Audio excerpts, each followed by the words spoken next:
Welcome to Wyoming's Wind River Country, centrally located in some of Wyoming's most scenic and diverse landscapes.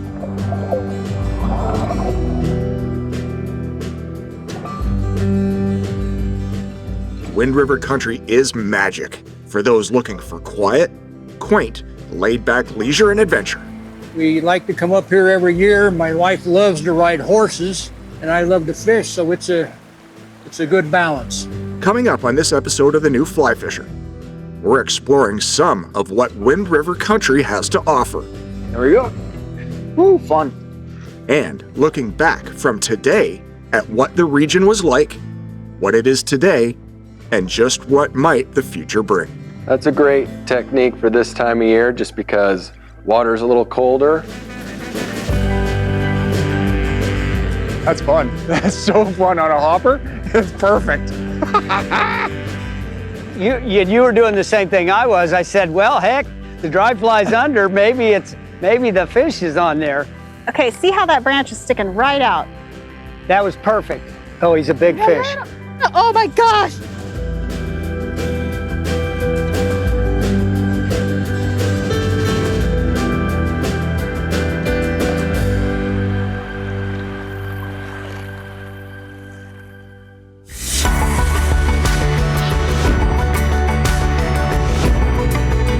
That's a nice sized fish. Absolutely fantastic. Nice. Oh my goodness, that's the kind of fish they make stickers out of.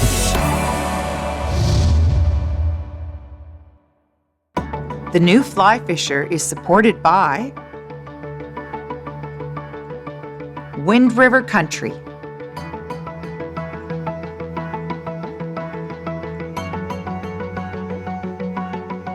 Scientific Anglers, Trout Unlimited, WeatherTech Canada,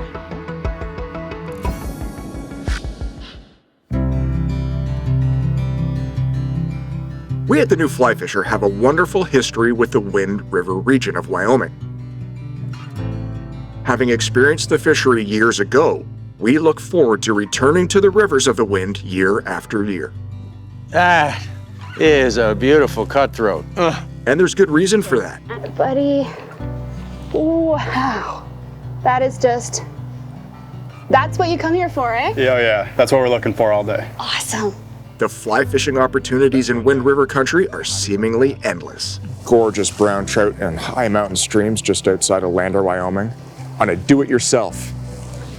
Just perfect.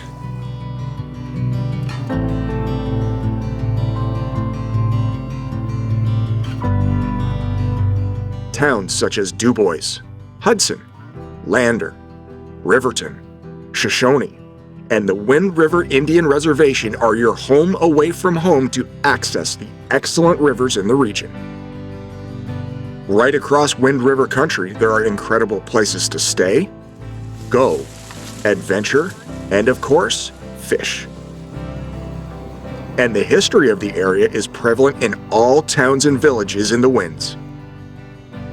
Echoes of Native American, cowboy, mining, and exploration history are everywhere. It truly is an incredible area to explore and, of course, to fish. The fishery the Wind River affords is as unique as the history of the region itself. From massive reservoirs to tiny mountain creeks, there are fly fishing opportunities literally everywhere. And whether you decide to stay at a lodge, dude ranch, local hotel, or campground, guided and DIY opportunities abound. On this trip, we will be fishing out of Dubois and Lander, and we'll be visiting with the Fox family at the Bitterroot Ranch, the Betts family at the Absaroka Ranch. Woo! Oh my gosh. That is so pretty. And fishing with great guide in Lander, Wyoming, George Hunker. But first, what trout species are available to catch on the fly in Wind River Country? Waters of the Wind River region are diverse in trout species available to target on fly. Be they wet flies or dry flies, the fish are generally willing to eat a well-presented fly. Oh, that got a toppy. Species include rainbow trout, brown trout, lake trout, brook trout, golden trout, and of course the state fish of Wyoming, the cutthroat trout.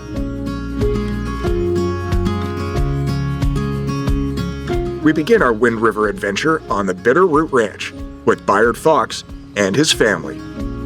Well into his 90s, Bayard has been in the West for a very long time. He's seen change and also works to affect it. It's an old French name. It's a unique name. Never heard it before. But Bayard, people call me. No nickname. No, just Bayard. Don't call me Foxy. I won't.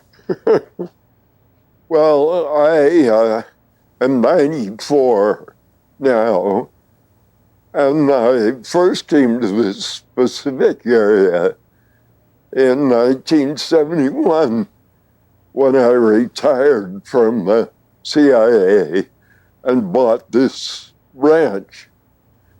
But I made my first trip west in '43 when my father was a naval officer stationed in Puget Sound, and he got a leave and took me on a pack trip up here around Yellowstone Park for 2 weeks, and I fell in love with the West. Bayard Fox is there's no question he's a visionary. I mean, he is a big picture thinker. He is the sort of person, if you, his whole entire life there have been arcs of passions of his that he's made a reality. There are people who are practical and can think about the steps that need to happen, and there are people that see the dream. And Bayard is a person who sees the dream. He's the person, I think, centuries ago, he would have been an explorer. He would have found, he would have literally probably sailed to the ends of the earth, because that's just, he's brave and he's bold and he's fearless and he dreams big. We gradually built the place up. My wife came in '78. She's been a wonderful partner for building this place up, a terrific rider, and actually she was a world-class athlete. She held the British record for running the half mile. The Bitterroot Ranch, I think, is an oasis of peace and sensibility and reason in a chaotic world. And it's changed very little in the 52 years I've been here.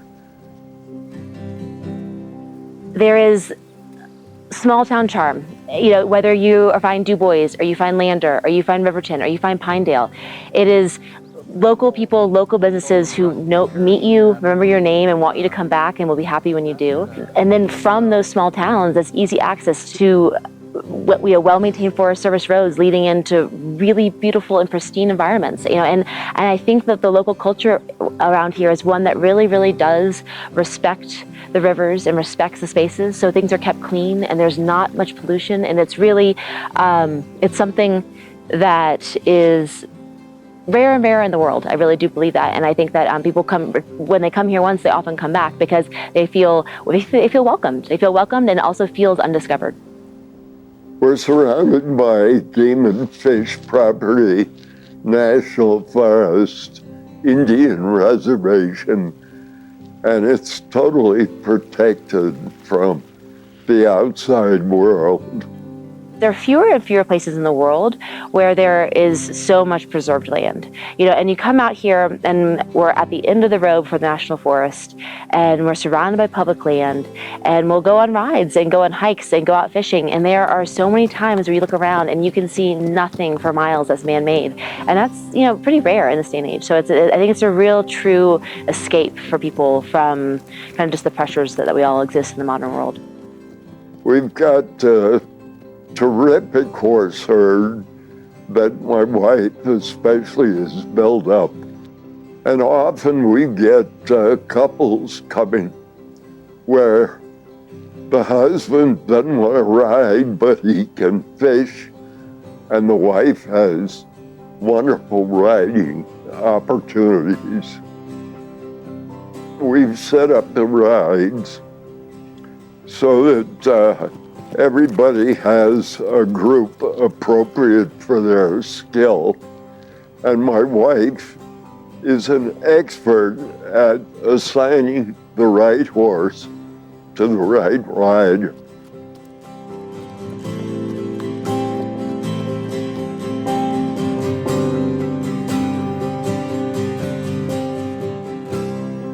How's it fishing? It can be great, or it can be frustrating as hell. About, I think 7 years ago, they said for cutthroat trout, catch and release only. And that improved the fishing. So I can't think of a better place to spend my life. He will forever be a living part of it. But I also think that the wisdom he had in protecting it and the way he slowly built it. So, you know, as you see being here, there's no huge garish buildings. It wasn't like he did some massive air-conditioned hotel and then brought people out to kind of be near beautiful wilderness. He wanted people to be immersed in it. So yes, there might be a mouse in their cabin. Yes, but you're in it. And I think that he approached it with real thoughtfulness and in a slow way. He didn't speed through, kind of building up, and he let it happen organically. And I think that that's something that I know that Richard and I want to carry on, meaning thoughtful and purposeful decisions, nothing quick and unnecessary. I asked Byard if he wanted to add anything to his interview once we were finished. Boy, did he ever. I would like to say that I've been tremendously worried by our polarized government. And I wonder what the future of our democracy may be now. It's been so shaken by the events after the last election, and I worry about the fact that we haven't attacked climate change, which is not a hoax. And we need to face that problem, or we're not going to have any trout left. But not only trout fishing, but our world is under threat, and we're squabbling over petty things rather than attacking the huge threat which mankind faces and has refused to acknowledge.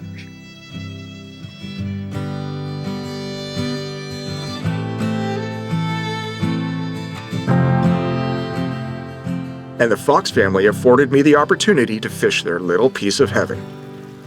Joining me is Randy Stalker, a regular guest at the Bitterroot Ranch. We're up here at the Bitterroot Ranch in the Absaroka Mountains of Wyoming. We're fishing a stretch of stream that probably has a couple fishermen a year. My wife goes on a trail ride. We're both inexperienced riders. So she takes a gentle ride up on many different trails up here. And she just has a ball. And it's nice that she lets me pursue my passion. What we usually do is we ride in the mornings and I fish in the afternoon. But when I heard that the new fly fisherman's coming up here, I said, I'm not riding on Tuesday morning. I'm going to go fishing with these guys because I'd love to meet them. I watch your videos all the time, and I'm glad to fish with you guys.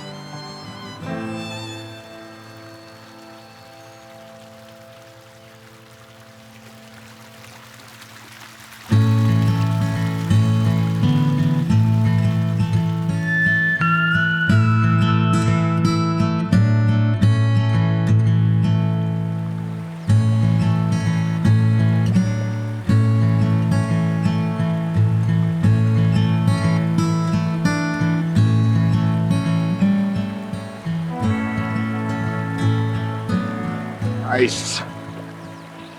All right. This is exceptional. I'm fishing with a mahogany dun. It's barbless and it's a dry fly. We come up on this little creek here at the Bitterroot Ranch, and not 5 minutes in, we've got our first nice little cutthroat. Oh, swam out of the net. He's gone. Oh, well, there'll be more where that came from.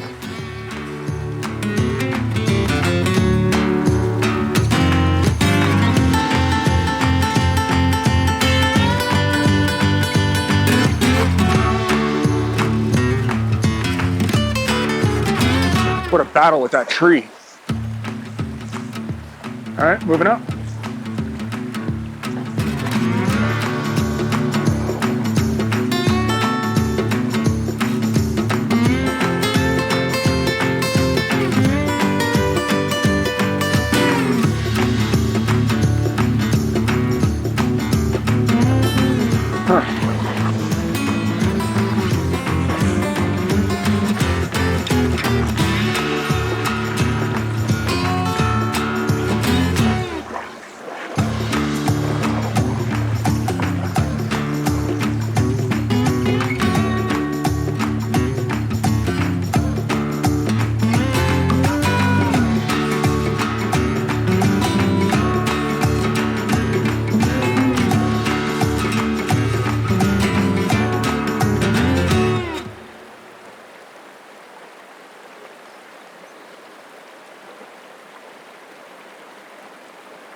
There we go.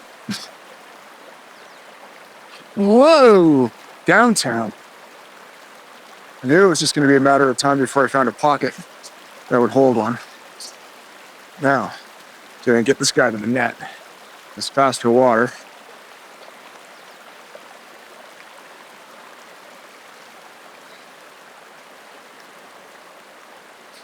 Got him.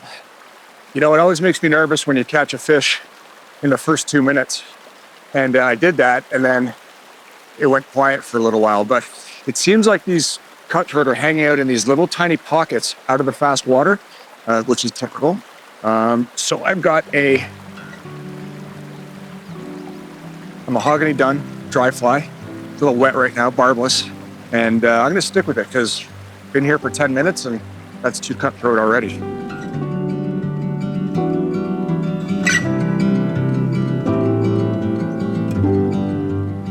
Okay, so once you've caught a fish, oftentimes your fly will be slimed or soaked. What I like to do is go up to the thicker butt section of your leader, double it over like so, take your fly and hook it on the looped over section. And then with your thumb, you can shake the excess water off by flicking the leader, drives it off sufficiently so that you can put your floating back on and you're not mixing floating and water. It's a great way to keep your flies dry and keep them riding high. I'm gonna move up a bit, do you mind? Go ahead. I've had 2 on this. All right. Yeah, I put on a stimulator. Basically the same thing, looks like it.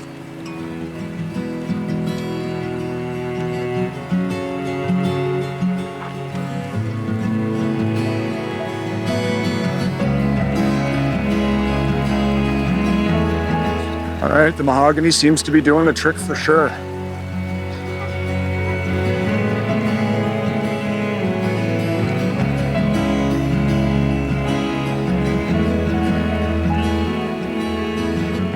Barbless fly just pops out. Look at those iridescent gashes. They're just fantastic on these fish. See you, bud. Grow up. So I've said it 1,000 times if I've said it once. With cutthroat, you need to let them come up and eat the fly and actually turn. They'll come up super slow, eat the fly, and once their head goes back down, that's when you come tight to them. If you hit them on their way up when the fly's right in the mouth, 9 times out of 10, you're just gonna pull it right out.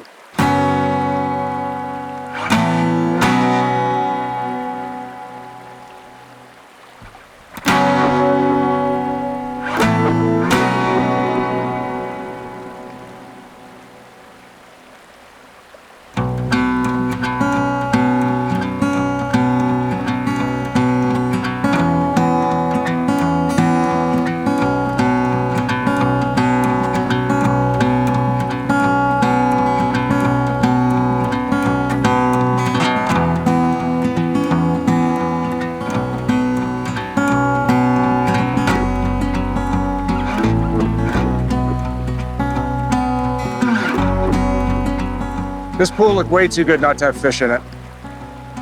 Just a little guy. There are fish up to 20 inches in here, but oops, there he goes. Good little cutthroat. See if we can get a big one.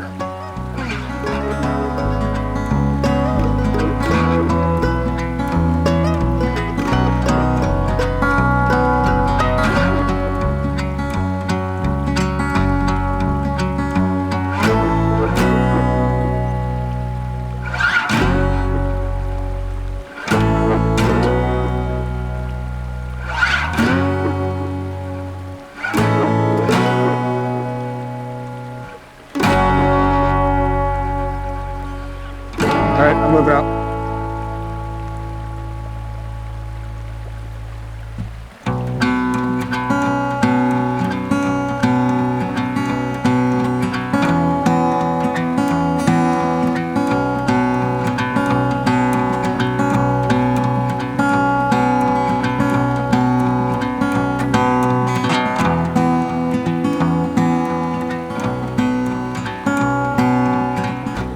Another cutthroat in a pocket. Now, how am I going to land you?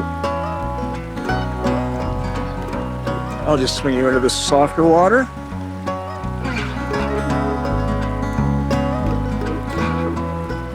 There we go. Woo, fun. You know, it doesn't matter the size of these fish. Anytime you can take trout on a dry fly, it's absolutely ideal. Just perfect. Look at those gashes. So fun. All right, 20 inchers. Here we come.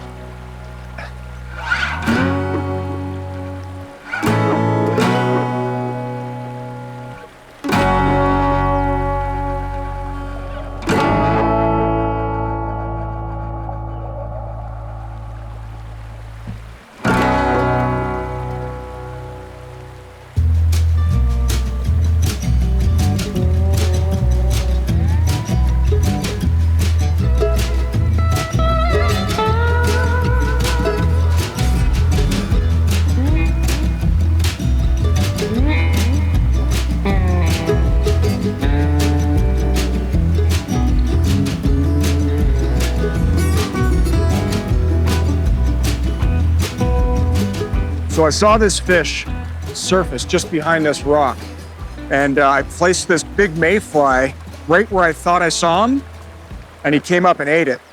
And you know what? It's not a giant, but it's the best fish of the day. Fantastic, fantastic cutthroat. Beautiful fish.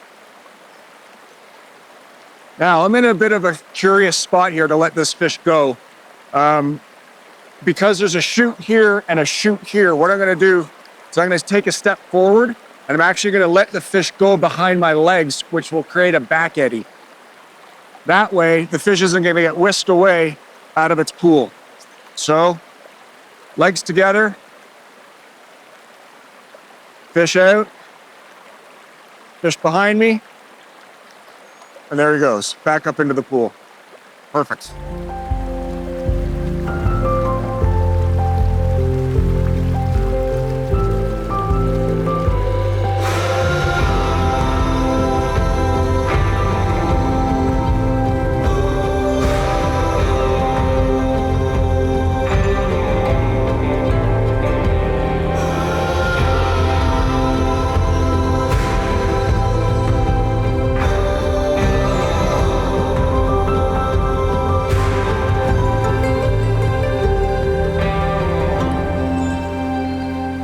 This big green mayfly seems to be doing well this afternoon. Another little cutthroat. Great little fish. Thanks, buddy. So good, so good. I was hanging out. Now I'll take this fly out of my finger. Everything will be great. What a way to end the day. Great fish from a great river with great people. Byard insisted we stay for dinner. Who am I to turn him down? It would be my pleasure.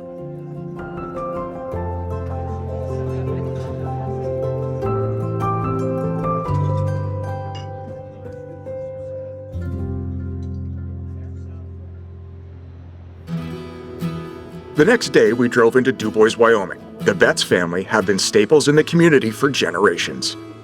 Bud and family, operating the stunning Bitterroot Ranch, and he and his son Robert are co-owners of the Cutthroat Fly Shop in the heart of Dubois. Dubois has roots that go back to the late 1800s. And it first started out as a stage stop on the way to Yellowstone in the late 1800s.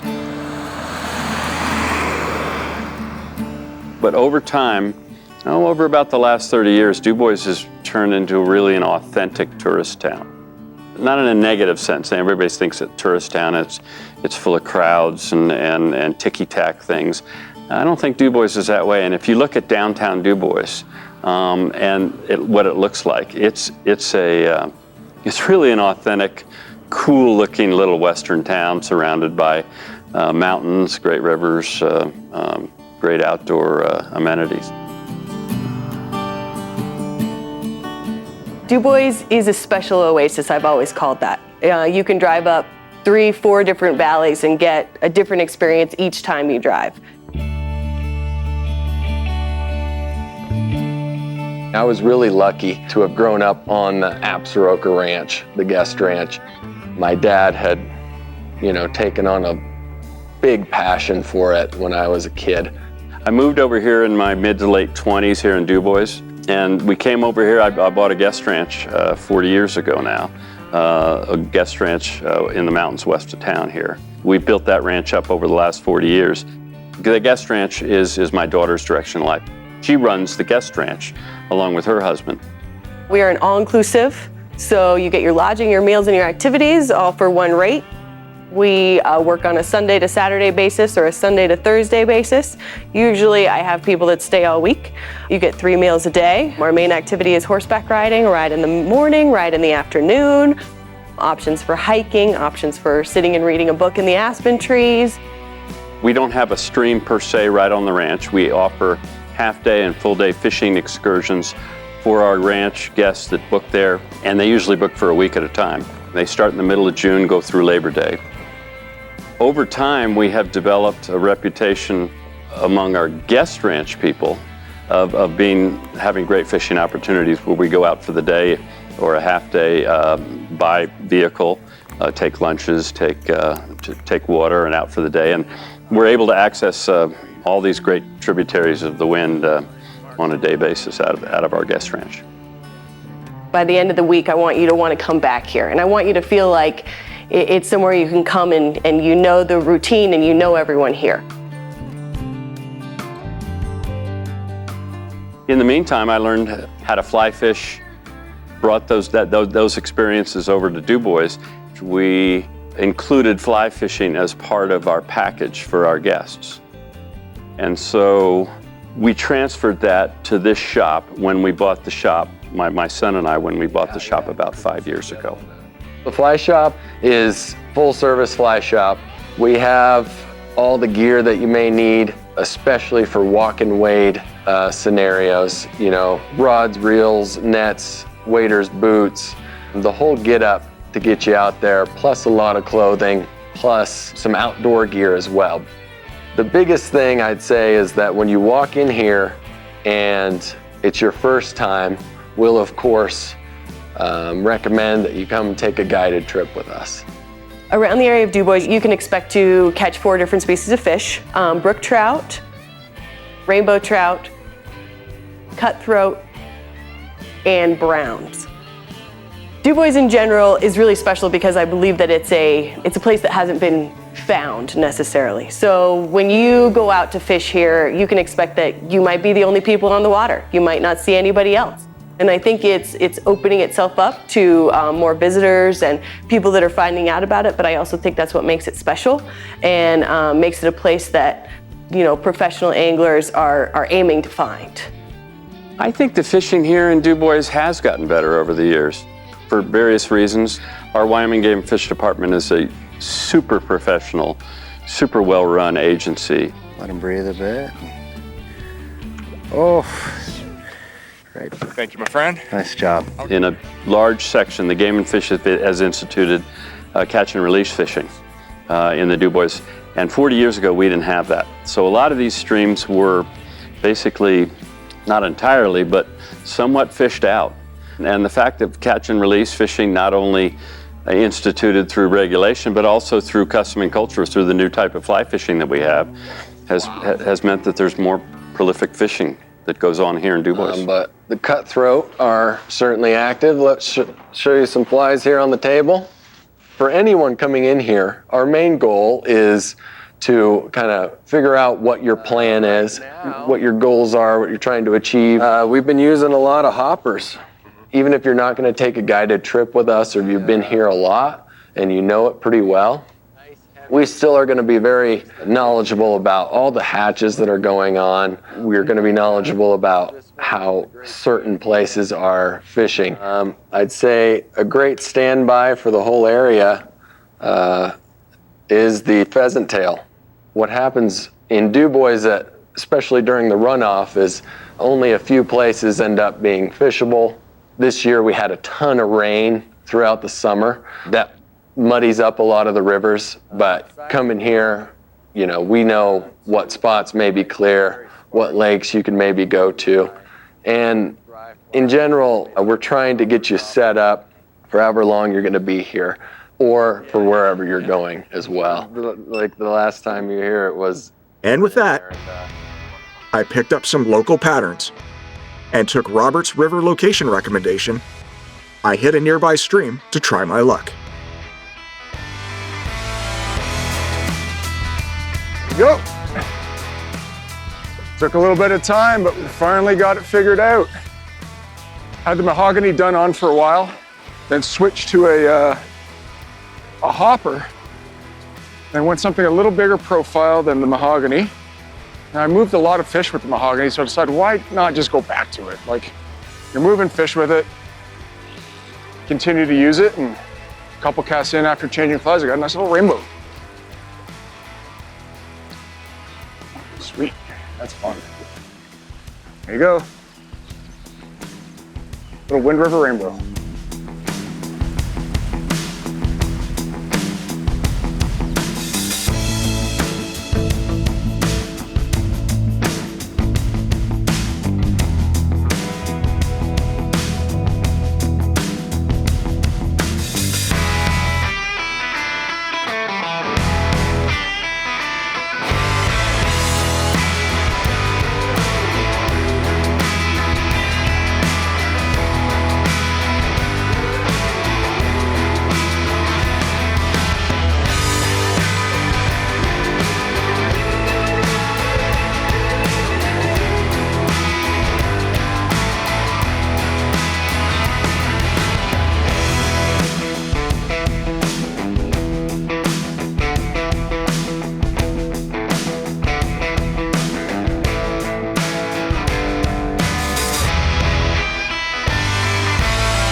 There's some big fish in here. I've caught them.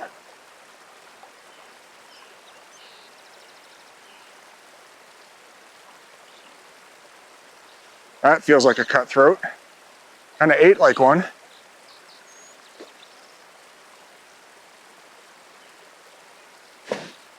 Ate slow.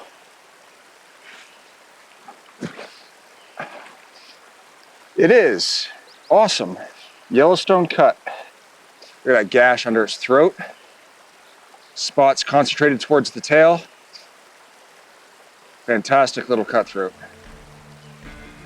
There you go. Sweet, that's fun. Not too bad for an hour of fishing close to town.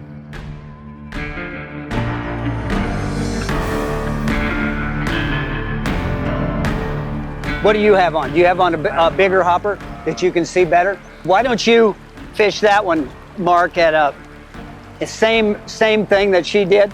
Fish that edge, the right-hand edge of the current, and then reach over the top to that other side, and I'm going to change her fly while you're doing that, okay?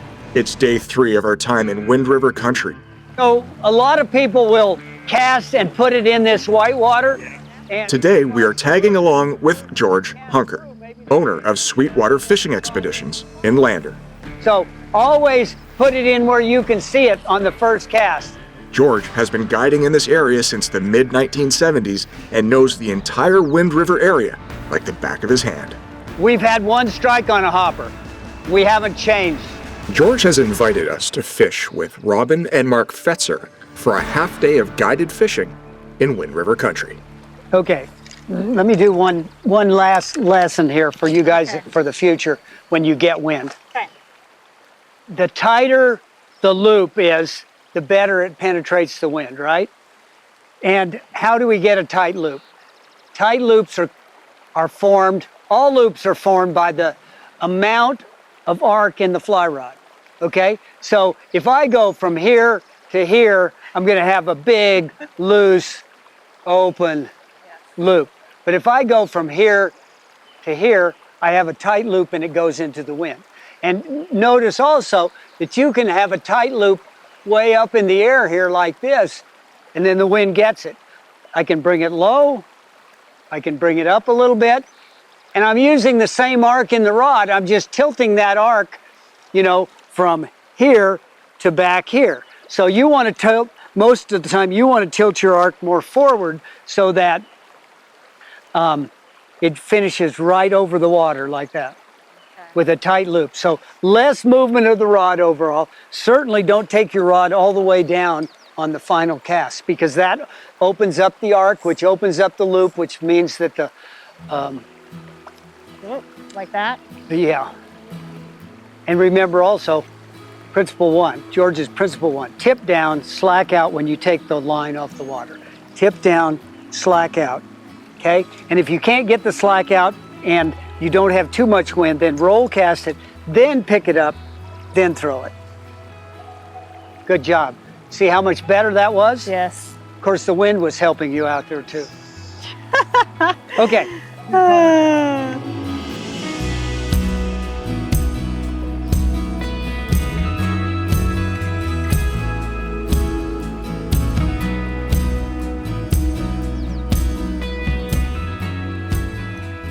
You're excited.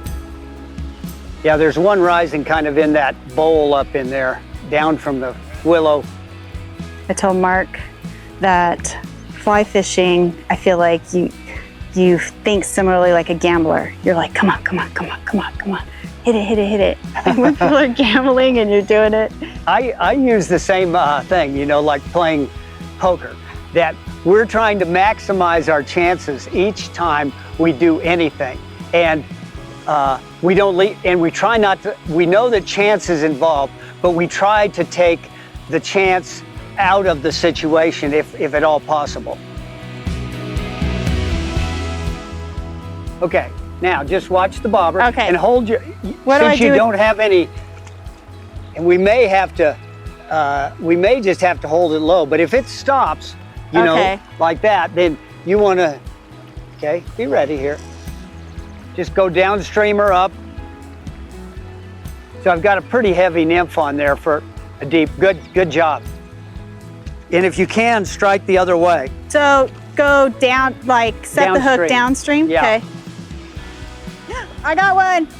Yay! Oh my gosh. We're in deep gookie here with this Tenkara rod because you don't have a reel. But just play him a bit. Okay. Play him a bit.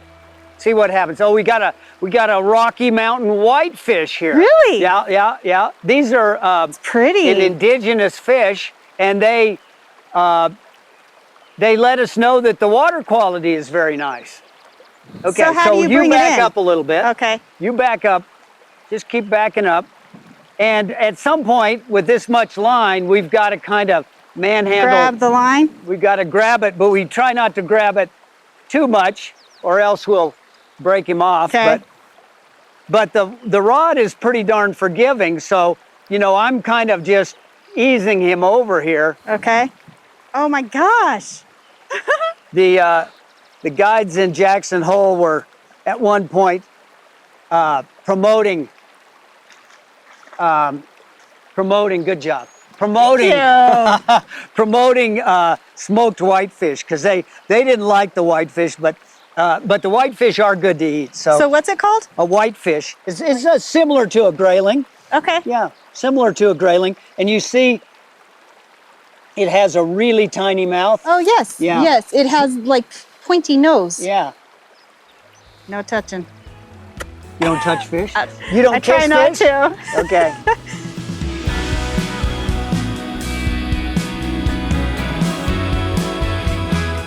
Okay, move up about a half a foot.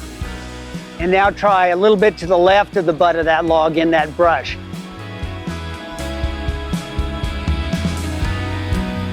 I gotta smack it down. Do you mind if I grab onto the rod with ahead. you at the same time? Yes. You and I are gonna do this together. Okay. Okay, we're gonna keep it right down low on the water. Like that. Womp it in, okay? Okay. And this time though, you wanna land it a little farther up there. You let out a little bit more line than we had there, just to the left of that brush pile. Oh. It's okay, it's very close. No, Might come seabird. off. Oh, woo.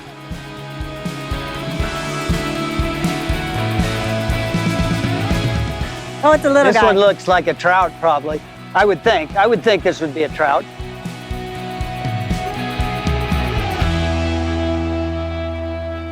There should be a fish right in here. Hit that center of that, yeah, right there.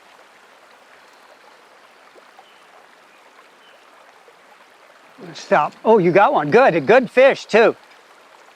Good fish. Woohoo. Don't go upstream if you can help it, because I see another fish in there.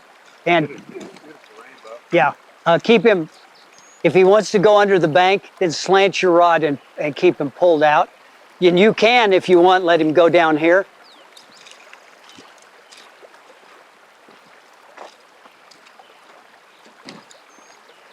Okay. Wow. Awesome. Yeah. Oh my gosh. Yeah. How's it feel with that 3-weight? Go on, Betty. Oh. I can't even get him in the net. Oh my Turn gosh, his head this that way a is little huge. bit. Turn his head this way. Come on, buddy. On a 2-weight, we can't turn his head do you on have a it on the 2-weight. two? Oh, 3-weight. Okay, here we go. Now keep sliding him. Slide There him. we go. Slide him. Okay, there we go. Oh my gosh. Awesome. That is so pretty. That's nice. You want to let him go? Or you want me to do it? Doesn't matter. You can let him go.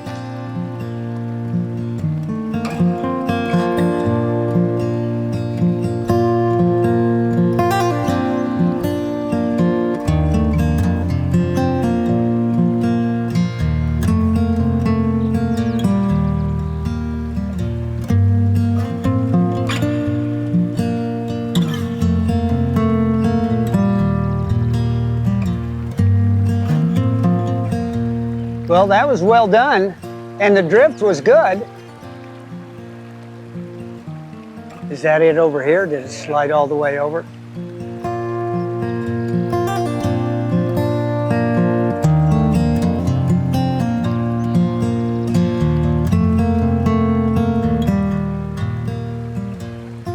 that a huge bug floating in the water right there? By his, just down from where he was casting. It looks like a dragonfly, doesn't it?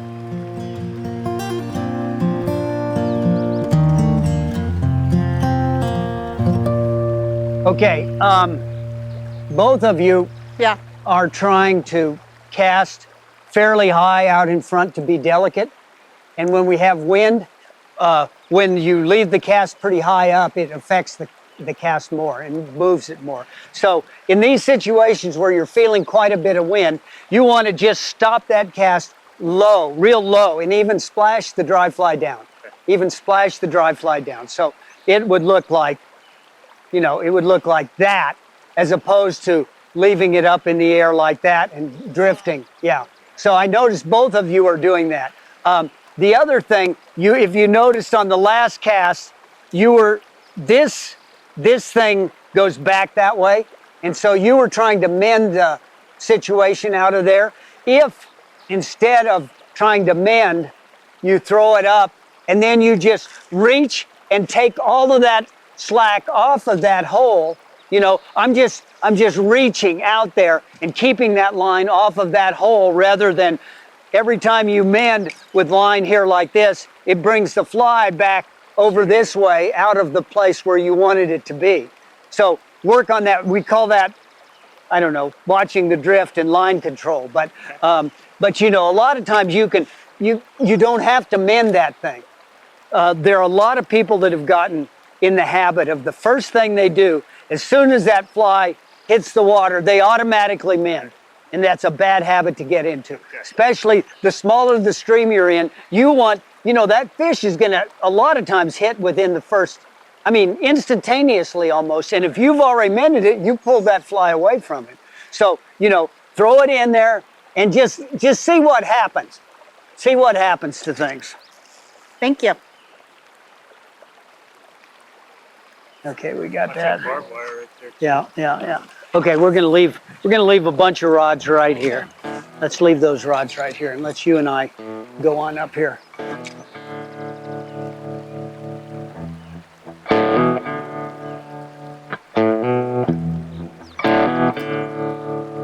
Okay, that's fine. No mans. What's that? No mans. Okay, try this one. This one you can see a little bit better. That's where the fish are going to be, if they're going to be, right there. Whoa. Oh. Oh. Ooh, it's another good one. Kind of boring in there, isn't he? Is he a whitefish or is he a rainbow? Rainbow. You're the rainbow king. It's okay. Be ready. See that? Yeah, right in the center of the current.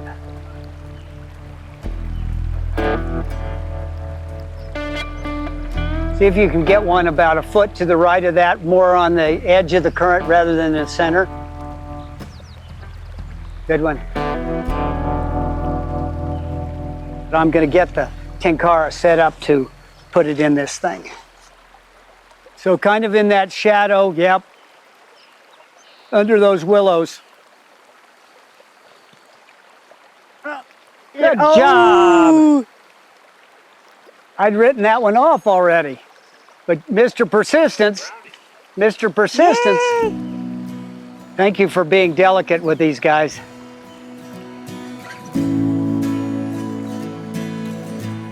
How fun. Good job. Good job.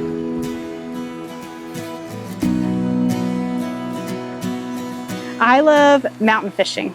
I love being able to look at the water and then look up and just see beautiful scenery. We've seen nobody else out here, which is great. And much rather be in a pristine area like this than crowded elbow to elbow. Well, I would come this time of year. I think it's perfect, it's beautiful, the leaves are changing, it's not too hot. Fishing is much more than just catching fish, right? It's the experience of being outside, and to be in this country, be surrounded by mountains, such beautiful terrain and such a variety of terrain is just amazing.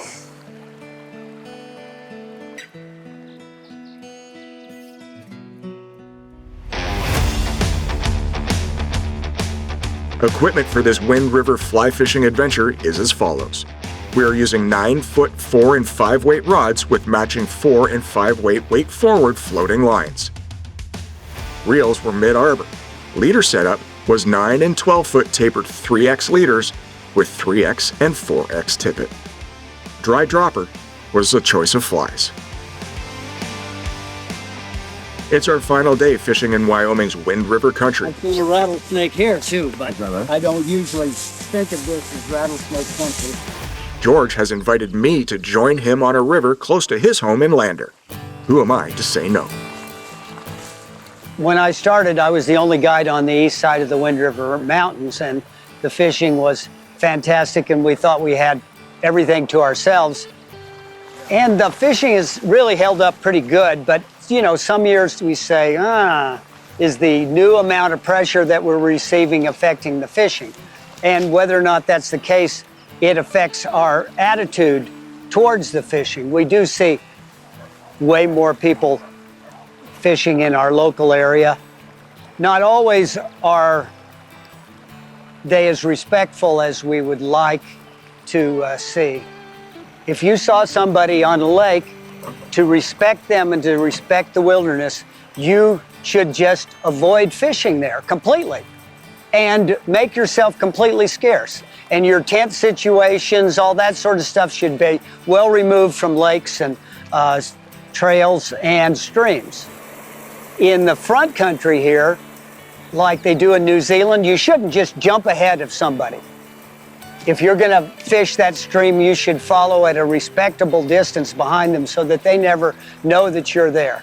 You should avoid your presence infringing upon somebody else's presence in Wyoming. That's my feeling. We have 500,000 people in the state, and we like our space. So space is space, and space is not seeing anybody else. And that is the critical matter as far as I'm concerned.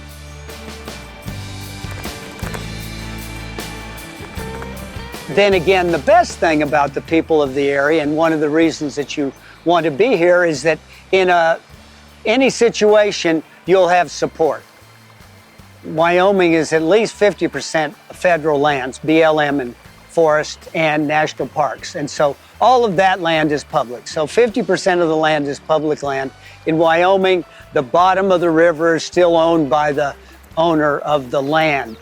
Public fishing is either in official easement areas or in federal lands. The biggest thing that I try to stress is taking care of the resource, not camping too close to the water or the lakes, and making yourself a little bit farther away from everybody else. And of course, taking care of the fish. But the fish tend to be resilient. We've believed for ages that this is limitless. Our resource is limitless. And it's not limitless anymore. Wyoming is kind of the Alaska of the lower 48 in some ways, and we'd like to keep it that way. That was a little one, wasn't it? Something hit the nymph or something. Is that a heavy nymph or not? It's got a beadhead on it. Yeah. That hopper wants to ride upside down. It's a pretty big hopper for not being able to see it very well.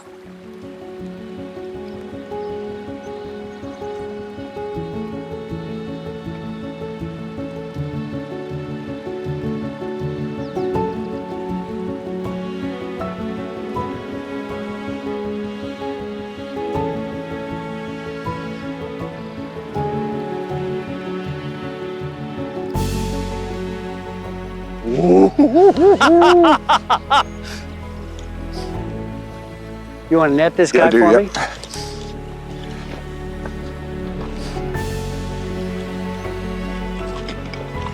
There's a dropper on there, so. Oh my gosh, look at this. That's a worthy adversary.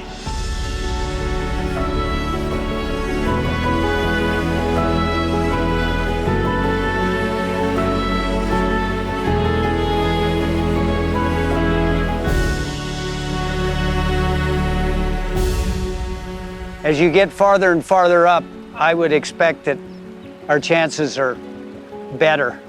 I don't know why. I guess because we haven't seen that many in the bottom of the pool. Oh, see that? Right on the bank. On the right-hand bank? On the left-hand bank. Up by the foam? No, there's a big round rock. See where that riffle is? Right. Yeah. Right against the bank, right in there. Yeah. There you go.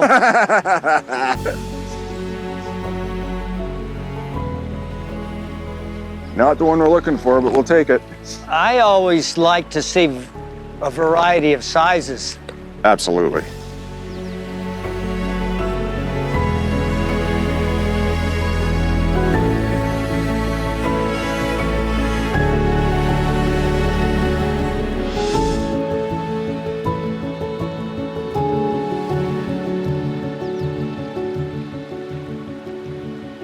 I was on a, and it's even worse in a lake.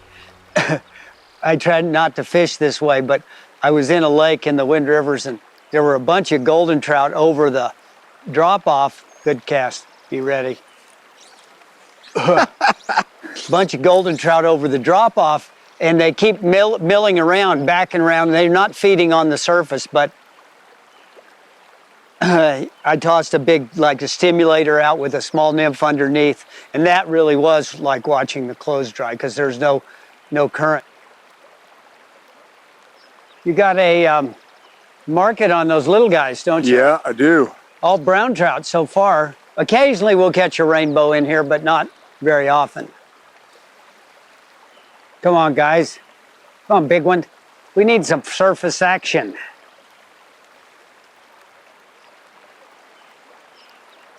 You got a good one coming up, Mark.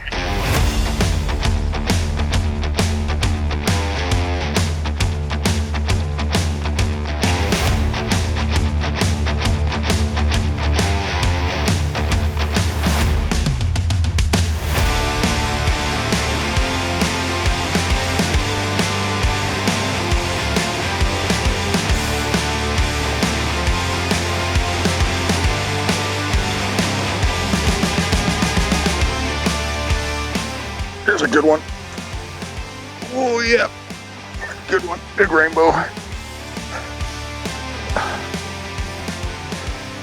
think.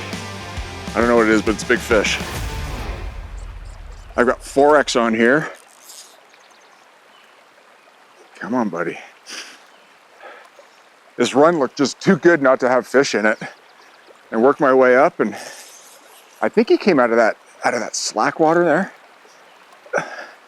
Now there's a bunch of shelves and rocks in here. You want to keep your rod tip high, keep the leader off of those pieces of structure as best you can. See, he's digging down trying to get himself into those rocks. Nice big rainbow. George started the day with a beautiful brown trout, and we've been catching pickles ever since. Oh my gosh. Come on, baby, come on.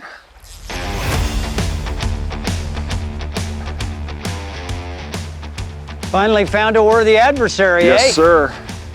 Making me work for it, I love it.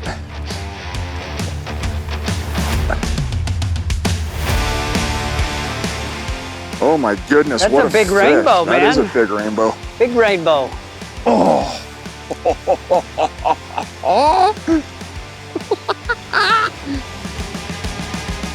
All right, let's take a look at this guy. I can barely get my hands around him.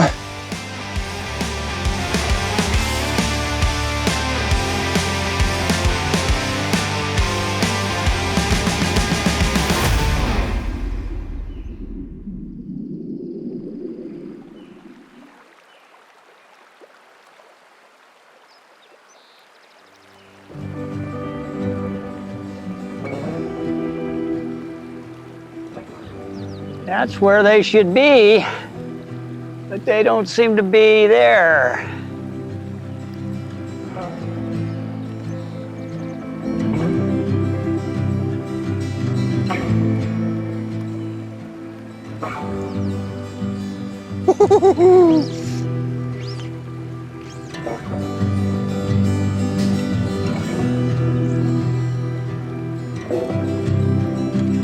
That one took the nymph. Sure did. I changed nymphs.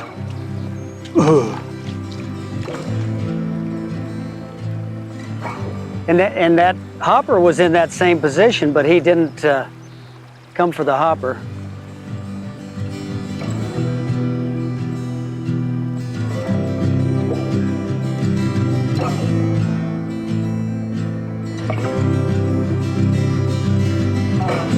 Wyoming's Wind River Country, an amazing place with wide open space. The fishing is fantastic, as are the people, the landscapes, and the towns within. That's about all the time we have for this episode of The New Fly Fisher. Thanks for watching. For more on our series, check us out on all our socials and at thenewflyfisher.com. Remember, adventure is out there. All you need to do is go and find it. And what better way than to do it with a fly rod in your hand? From everyone here at The New Fly Fisher, thanks again. And hopefully we'll see you soon in the wilds of Wyoming's Wind River Country. The New Fly Fisher is supported by Wind River Country,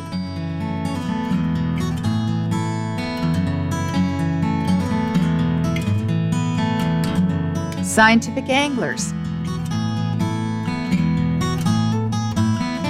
Trout Unlimited,